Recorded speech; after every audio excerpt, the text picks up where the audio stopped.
ಹಿಂದಿನ ವಿಡಿಯೋ ಅಂದ್ರೆ ಬಿಟ್ಕಾಯಿನ್ ಎಂದರೇನು ಭಾಗ 1ರಲ್ಲಿ ಬಿಟ್ಕಾಯಿನ್ ಒಂದು ಕ್ರಿಪ್ಟೋ ಕರೆನ್ಸಿ ಅಲ್ಲ, ಬಿಟ್ಕಾಯಿನ್ ಅನ್ನ ಬೇರೆ ಕ್ರಿಪ್ಟೋ ಕರೆನ್ಸಿಗಳ ಜೊತೆ ಹೋಲಿಸಬಾರದು, ಬಿಟ್ಕಾಯಿನ್ ಒಂದು ಪೊನ್ಜಿ ಸ್ಕೀಮ್ ಅಲ್ಲ, ಯಾಕೆ ಅಂತ ಮಾರ್ಕೆಟ್ ಕ್ಯಾಪ್ ಮತ್ತು ಟೆಕ್ನಿಕಲ್ ಅನಾಲಿಸಿಸ್ ಅನ್ನ ನೋಡಿದ್ವಿ ಮತ್ತು ಜಾಗತಿಕ ಮಟ್ಟದಲ್ಲಿ ಬಿಟ್ಕಾಯಿನ್ ವಿಚಾರವಾಗಿ ನಡೆಯುತ್ತಿರುವ ಕೆಲವೊಂದು ಮಾಹಿತಿಗಳನ್ನು ನೋಡಿದ್ವಿ. ಈ ವಿಡಿಯೋದಲ್ಲಿ ಅಂದ್ರೆ ಬಿಟ್ಕಾಯಿನ್ ಎಂದರೇನು ಭಾಗ 2ರಲ್ಲಿ ಇನ್ನಷ್ಟು ಮಾಹಿತಿಗಳನ್ನು ತಿಳಿದುಕೊಳ್ಳೋಣ. ಮೊದಲನೇದಾಗಿ ಬಿಟ್ಕಾಯಿನ್ನ 3 ಪ್ರಮುಖ ಅಂಶಗಳು. ಎರಡನೇದು ಹಣದುಬ್ಬರದ ಪರಿಣಾಮಗಳಿಂದ ರಕ್ಷಿಸಿಕೊಳ್ಳುವುದು ಹೇಗೆ. ಮೂರನೆಯದು ಬಿಟ್ಕಾಯಿನ್ ಒಂದು ಪರ್ಯಾಯ ಹೇಗೆ ಮತ್ತು ಬಿಟ್ಕಾಯಿನ್ ಬಗೆಗಿನ ಕೆಟ್ಟ ಮಾತುಗಳು. ಈ ವಿಡಿಯೋದಲ್ಲಿರುವ ಮಾಹಿತಿ ನಿಮ್ಗೆ ಇಷ್ಟ ಆದ್ರೆ ವಿಡಿಯೋನ ಲೈಕ್ ಮಾಡುವ ಮುಖಾಂತರ ಸಪೋರ್ಟ್ ಮಾಡಿ. ಜೊತೆಗೆ ಬಿಟ್ಕಾಯಿನ್ ಬಗ್ಗೆ ವಸ್ತುನಿಷ್ಠವಾಗಿ ಕಲಿಯುವ ಆಸಕ್ತಿ ನಿಮಗಿದ್ರೆ ಬಿಟ್ಕಾಯಿನ್ ಎಜುಕೇಶನ್ ಕ್ಲಬ್ ಸೇರಿ. ಈ 3 ತಿಂಗಳ ಬಿಟ್ಕಾಯಿನ್ ಕೋರ್ಸ್ನಲ್ಲಿ ಬಿಟ್ಕಾಯಿನ್ ಬಗೆಗಿನ ಎಲ್ಲಾ ಮಾಹಿತಿಗಳು, ನಿಮ್ಮ ಎಲ್ಲಾ ಪ್ರಶ್ನೆಗಳಿಗೆ ಉತ್ತರಗಳು, 1:1 mentorship with no extra charges.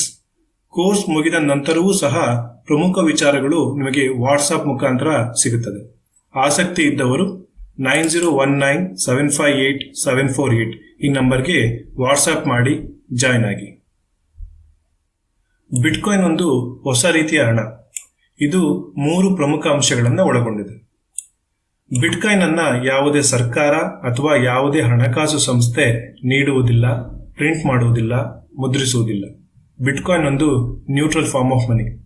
ಯಾವುದೇ ಸರ್ಕಾರದ ಅಥವಾ ಹಣಕಾಸು ಸಂಸ್ಥೆಯ ಯಾವುದೇ ಒಬ್ಬ ವ್ಯಕ್ತಿಯ ಅಧೀನದಲ್ಲಿ ಬಿಟ್ಕಾಯಿನ್ ಬರೋದಿಲ್ಲ. ಯಾರು ಬೇಕಾದರೂ ಸಹ ಬಿಟ್ಕಾಯಿನ್ ಅನ್ನ ಪ್ರಪಂಚದ ಯಾರಿಗಾದರೂ ಅವರು ಎಲ್ಲೇ ಇದ್ರೂ ಸಹ ಬ್ಯಾಂಕ್ ಅಥವಾ ಹಣಕಾಸು ಸಂಸ್ಥೆ ಸೇವೆಗಳನ್ನ ಬಳಸದೆಯೇ ಕಳುಹಿಸಬಹುದು. ಇದನ್ನ ಪೀರ್ ಟು ಪೀರ್ ಅಂತ ಕರೀತಾರೆ. ಅಂದ್ರೆ be your own bank. Bitcoin ಇರೋದು 2.1 ಕೋಟಿ ಸಂಖ್ಯೆಯಷ್ಟು ಮಾತ್ರ ಇಡೀ ಜಗತ್ತಿನಲ್ಲಿ. ಒಂದೇ ಒಂದು ಹೆಚ್ಚಿನ ಬಿಟ್ಕಾಯಿನ್ ಅನ್ನು ಸಹ ಯಾರಿಂದಲೂ ಸೃಷ್ಟಿಸಲು ಅಥವಾ ಪ್ರಿಂಟ್ ಮಾಡಲು ಯಾರಿಗೂ ಸಾಧ್ಯವಿಲ್ಲ. ಈ 3 ಪ್ರಮುಖ ಅಂಶಗಳನ್ನು ಗಮನಿಸೋದಾದ್ರೆ ಬಿಟ್ಕಾಯಿನ್ ಅನ್ನ ಯಾರೂ ಸಹ ಹೆಚ್ಚಿಗೆ ಪ್ರಿಂಟ್ ಮಾಡಲು ಸಾಧ್ಯವಿಲ್ಲದ ಕಾರಣ ಹಣದುಬ್ಬರದ ಬಗ್ಗೆ ಯೋಚಿಸುವ ಅಗತ್ಯವೇ ಇಲ್ಲ. ಈಗಿನ ವ್ಯವಸ್ಥೆಯಲ್ಲಿ ಅಂದ್ರೆ ಸರ್ಕಾರಗಳು ಹೆಚ್ಚಿನ ಕರೆನ್ಸಿಗಳನ್ನ ಪ್ರಿಂಟ್ ಮಾಡುತ್ತಿರುವ ಕಾರಣದಿಂದ ಅಗತ್ಯ ವಸ್ತುಗಳ ಬೆಲೆ ಗಗನಕ್ಕೆ ಏರುತ್ತಲೇ ಇದೆ. ಜನಸಾಮಾನ್ಯರ ಬಳಿ ಇರುವ ಮೌಲ್ಯ ಕುಸಿಯುತ್ತಲೇ ಇದೆ. ಉದಾಹರಣೆಗೆ ನೋಡೋದಾದ್ರೆ ನೀವೀಗ ನೋಡ್ತಾ ಇರೋದು ಅಮೆರಿಕ ಡಾಲರ್ನ ಬೈಯಿಂಗ್ ಪವರ್ ಚಾರ್ಟ್. ಅಂದ್ರೆ ಅಮೆರಿಕ ಡಾಲರ್ನ ಮೌಲ್ಯ ಇಷ್ಟು ವರ್ಷಗಳಲ್ಲಿ ಏನಾಗಿದೆ ಅಂತ ಈ ಚಾರ್ಟ್ ತೋರಿಸ್ತಾ ಇದೆ. ಅಮೆರಿಕದ ಫೆಡರಲ್ ರಿಸರ್ವ್ ಸಂಸ್ಥೆ 1913ರಲ್ಲಿ ಸ್ಥಾಪನೆ ಆದಾಗಿನಿಂದ ಅಮೆರಿಕ ಡಾಲರ್ನ ಮೌಲ್ಯ ಕುಸಿಯುತ್ತಲೇ ಇದೆ. ಇದಕ್ಕೆ ಕಾರಣ ಅಮೆರಿಕ ಸರ್ಕಾರ ಅಥವಾ ಫೆಡರಲ್ ಸಂಸ್ಥೆ ಅತಿ ಹೆಚ್ಚು ಡಾಲರ್ಗಳನ್ನ ಪ್ರಿಂಟ್ ಮಾಡುತ್ತಲೇ ಇದೆ. ಈ ಚಾರ್ಟ್ನಲ್ಲಿರುವ ಮಾಹಿತಿಯಂತೆ 1913ರಲ್ಲಿ $1ಗೆ ಯಾವ ವಸ್ತುವನ್ನ ಖರೀದಿ ಮಾಡಬಹುದಿತ್ತೋ ಅದೇ ವಸ್ತುವನ್ನ ಖರೀದಿ ಮಾಡುವುದಕ್ಕೆ 2020ರಲ್ಲಿ $26 ಬೇಕಾಗಿದೆ. ನಿಮಗೆಲ್ಲ ಗೊತ್ತಿರೋ ಹಾಗೆ $1ಗೆ 83.39 ರೂಪಾಯಿ ಇದೆ ಆಸ್ ಆಫ್ 1 ಏಪ್ರಿಲ್ 2024. ಅಂದ್ರೆ ನಮ್ಮ ದೇಶದ ರೂಪಾಯಿ 83 ಪಟ್ಟು ಕೆಳಗೆ ಬಿದ್ದಿದೆ ಅಮೆರಿಕ ಡಾಲರ್ನ ಎದುರು. 90%ಕ್ಕೂ ಹೆಚ್ಚು ಮೌಲ್ಯ ಕಳೆದುಕೊಂಡಿರುವ ಅಮೆರಿಕ ಡಾಲರ್ ಎದುರು ನಮ್ಮ ದೇಶದ ರೂಪಾಯಿ 83 ಪಟ್ಟು ಹಿಂದಿದೆ.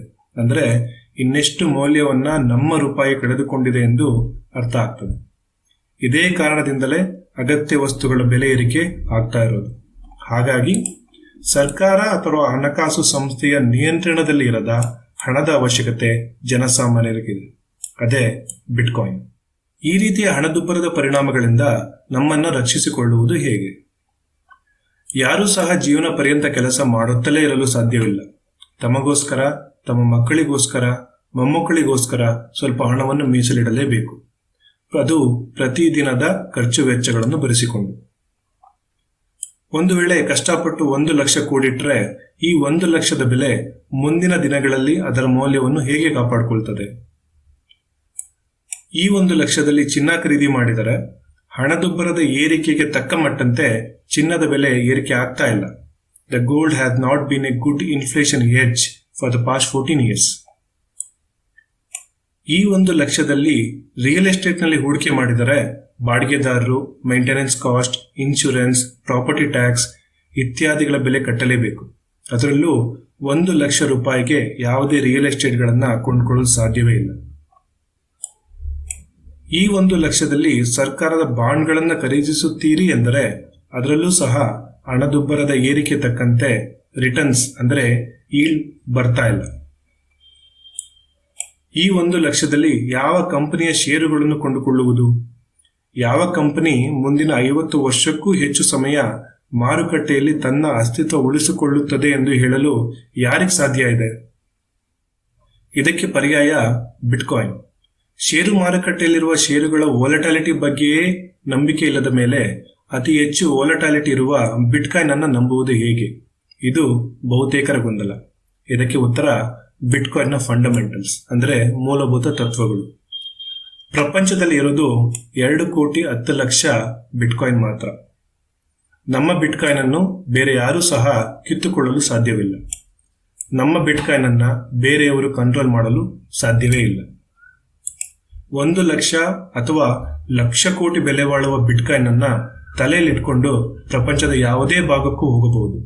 ಆದರೆ ಯಾವುದೇ ಕಂಪನಿಯ ಷೇರು, ಚಿನ್ನ, ಆ ದೇಶದ ಕರೆನ್ಸಿ, ರಿಯಲ್ ಎಸ್ಟೇಟ್ ಇನ್ನಿತರ ಯಾವುದೇ ಅಸೆಟ್ಗಳನ್ನು ಸಹ ನಮಗೆ ಬೇಕಾದ ಸಂದರ್ಭದಲ್ಲಿ ಬಳಸಲು ಸಾಧ್ಯವಾಗದೇ ಇರಬಹುದು.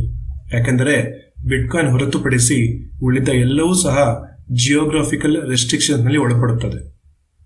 ಅಮೆರಿಕ, ಆಫ್ರಿಕಾ ಅಥವಾ ಪ್ರಪಂಚದ ಯಾವುದೇ ಭಾಗದಲ್ಲಿರುವವರಿಗೆ ನಾವು ಯಾವಾಗ ಬೇಕಾದರೂ ಸಹ ಹಣವನ್ನು ಅಂದರೆ ಬಿಟ್ಕಾಯಿನ್ ಅನ್ನ ವರ್ಗಾಯಿಸಬಹುದು. ಬಿಟ್ಕಾಯಿನ್ ಅನ್ನು ನಮ್ಮ ಮುಂದಿನ ಜೀವನಕ್ಕಾಗಿ ಕಾಪಾಡಿಕೊಂಡು ಬಂದರೆ ಹಣದುಬ್ಬರದ ಪರಿಣಾಮದಿಂದ ರಕ್ಷಿಸಿಕೊಳ್ಳಬಹುದು. Thanks to its scarcity. Bitcoin ಒಂದು ಉತ್ತಮವಾದ ಅಸೆಟ್. ಅದರಲ್ಲೂ ಯಾವ ದೇಶದಲ್ಲಿ ಹೆಚ್ಚು ಹಣದುಬ್ಬರದ ಸಮಸ್ಯೆ ಇದೆ, ಲೆಸ್ ಪ್ರಾಪರ್ಟಿ ರೈಟ್ಸ್, ಅತಿ ಹೆಚ್ಚು ತೆರಿಗೆ, ರಾಜಕೀಯ ಅಸ್ಥಿರತೆ ಇತ್ಯಾದಿ ಕಾರಣಗಳು ಇರುತ್ತದೆಯೋ ಅಲ್ಲಿ. ಕೆಲವೊಂದು ಉದಾಹರಣೆ ನೋಡೋದಾದ್ರೆ ಬಿಟ್ಕಾಯಿನ್ ವರ್ಸಸ್ ಅರ್ಜೆಂಟೀನಾ ಪೀಸೋ. ಇಲ್ಲಿ ನೋಡಬಹುದು ಬಿಟ್ಕಾಯಿನ್ನ ಬೆಲೆ ಅರ್ಜೆಂಟೀನಾ ದೇಶದ ಕರೆನ್ಸಿ ಪೀಸೋ ಎದುರು ದಾಖಲೆ ಮಟ್ಟದಲ್ಲಿ ಏರಿಕೆ ಆಗ್ತಾ ಇದೆ. ಇಲ್ಲಿ ಬಿಟ್ಕಾಯಿನ್ ಏರಿಕೆ ಆಗ್ತಿರೋದು ಎಷ್ಟು ನಿಜನೋ ಅಷ್ಟೇ ಮಟ್ಟದಲ್ಲಿ ಅರ್ಜೆಂಟೀನಾದ ಕರೆನ್ಸಿ ಪೀಸೋ ಕೆಳಗೆ ಬೀಳ್ತಾ ಇರೋದು ಕೂಡ ಅಷ್ಟೇ ನಿಜ. ಇನ್ನೊಂದು ಉದಾಹರಣೆ ನೋಡೋದಾದ್ರೆ ಬಿಟ್ಕಾಯಿನ್ ವರ್ಸಸ್ ಲೆಬನೀಸ್ ಪೌಂಡ್. ಬೇರೆ ಚಾರ್ಟ್ಗಳಲ್ಲಿ ಬಿಟ್ಕಾಯಿನ್ ಬೆಲೆ ಗಣನೀಯವಾಗಿ ಎಕ್ಸ್ಪೋನೆನ್ಷಿಯಲಿ ರೈಸ್ ಆಗ್ತಾ ಇದ್ರೆ ಇಲ್ಲಿ ಬಿಟ್ಕಾಯಿನ್ ಬೆಲೆ ನೇರವಾಗಿ ಇನ್ಕ್ರೀಸ್ ಆಗ್ತಾ ಇದೆ. ಅಂದ್ರೆ ಲೆಬನೀಸ್ನ ಪೌಂಡ್ ಇಷ್ಟು ಮಟ್ಟಿಗೆ ತನ್ನ ಮೌಲ್ಯವನ್ನು ಕಳೆದುಕೊಳ್ತಾ ಇದೆ ಅಂತ ಈ ಚಾರ್ಟ್ ಹೇಳ್ತಾ ಇದೆ. ಅಂದ್ರೆ ಅಲ್ಲಿರುವಂತ ಜನ ಅಗತ್ಯ ವಸ್ತುಗಳನ್ನ ಖರೀದಿ ಮಾಡೋದಕ್ಕೆ ಅತಿ ಹೆಚ್ಚು ಲೆಬನೀಸ್ ಪೌಂಡ್ಗಳನ್ನ ಕೊಡುವಂತಹ ದಾರುಣ ಪರಿಸ್ಥಿತಿ ಅಲ್ಲಿ ನಿರ್ಮಾಣವಾಗಿದೆ. ಇದಕ್ಕೊಂದೇ ಪರಿಹಾರ, ಅದು ಬಿಟ್ಕಾಯಿನ್ ಮಾತ್ರ. ಬಿಟ್ಕಾಯಿನ್ ಬಗೆಗಿನ ಕೆಟ್ಟ ಮಾತುಗಳನ್ನ ನೀವು ತುಂಬಾ ಕೇಳಿರ್ತೀರಿ. ಅದರಲ್ಲಿ ಹೇಳೋದಾದ್ರೆ ಬಿಟ್ಕಾಯಿನ್ ತುಂಬಾ ಎನರ್ಜಿ ಬಳಕೆ ಮಾಡುತ್ತೆ, ಬಿಟ್ಕಾಯಿನ್ ಇಂದ ಪ್ರಕೃತಿಗೆ ಹಾನಿ ಉಂಟಾಗುತ್ತೆ, ಕ್ವಾಂಟಮ್ ಕಂಪ್ಯೂಟರ್ಸ್ ಗಳಿಂದ ಬಿಟ್ಕಾಯಿನ್ ನೆಟ್ವರ್ಕ್ ಅನ್ನು ಹಾಳು ಮಾಡಬಹುದು, ಬಿಟ್ಕಾಯಿನ್ ಇರೋದು 2,10,00,000 ಮಾತ್ರ ಅಲ್ಲ, ಬೇರೆ ಸಾಫ್ಟ್ವೇರ್ ಫೋರ್ಕ್ ಮಾಡಬಹುದು, ಬಿಟ್ಕಾಯಿನ್ ಅನ್ನ ಮನಿ ಲಾಂಡ್ರಿಂಗ್ ಬಳಸಲಾಗ್ತದೆ, ಬಿಟ್ಕಾಯಿನ್ ತುಂಬಾ ವಾಲಟೈಲ್ ಇದೆ, ಬಿಟ್ಕಾಯಿನ್ಗೆ ಇಂಟ್ರೆನ್ಸಿಕ್ ವ್ಯಾಲ್ಯೂ ಇಲ್ಲ, bitcoin is A bubble, bitcoin control ಕೆಲವೇ ವ್ಯಕ್ತಿಗಳಲ್ಲಿದೆ, ಮೈನರ್ಸ್ಗಳು ಬಿಟ್ಕಾಯಿನ್ ನ ಕಂಟ್ರೋಲ್ ಮಾಡ್ತಾರೆ, ಸರ್ಕಾರಗಳು ಬಿಟ್ಕಾಯಿನ್ ನ ಬ್ಯಾನ್ ಮಾಡ್ತಾರೆ. ಈ ತರಹದ ಬಹುತೇಕ ಪ್ರಶ್ನೆಗಳು ಸಹ ನನ್ನಲ್ಲೂ ಇದ್ದವು. ಆದ್ರೆ ಬಿಟ್ಕಾಯಿನ್ ಬಗ್ಗೆ ಕಲಿಯುತ್ತಾ ಹೋದಂತೆ ಈ ಎಲ್ಲಾ ಪ್ರಶ್ನೆಗಳಿಗೂ ಸಹ ನಿಮಗೂ ಕೂಡ ಉತ್ತರ ಸಿಕ್ಕೇ ಸಿಗುತ್ತೆ. ಪ್ರಪಂಚದ ಕೆಲವೊಂದು ಶಕ್ತಿಗಳು ಬಿಟ್ಕಾಯಿನ್ ಬ್ರೇಕ್ ಮಾಡಬೇಕೆಂದು ವರ್ಷಗಟ್ಟಲಿಂದ ಪ್ರಯತ್ನ ಪಟ್ಟಿವೆ. ಆದ್ರೆ ಯಾರಿಗೂ ಸಹ ಅದು ಸಾಧ್ಯವಾಗಿಲ್ಲ. ನೀವು ಬಿಟ್ಕಾಯಿನ್ ಬಗ್ಗೆ ಅರ್ಥ ಮಾಡಿಕೊಳ್ಳಲು ಶುರು ಮಾಡಿದಾಗ ನಿಮಗೆ ಇದು ಅರಿವಿಗೆ ಬರುತ್ತೆ. ಬಿಟ್ಕಾಯಿನ್ ಅನ್ನ ಯಾರೂ ಸಹ ನಾಶ ಮಾಡಲು ಸಾಧ್ಯವೇ ಇಲ್ಲ. Bitcoin cannot be stopped or destroyed by anyone. Bitcoin ಮಾತ್ರ.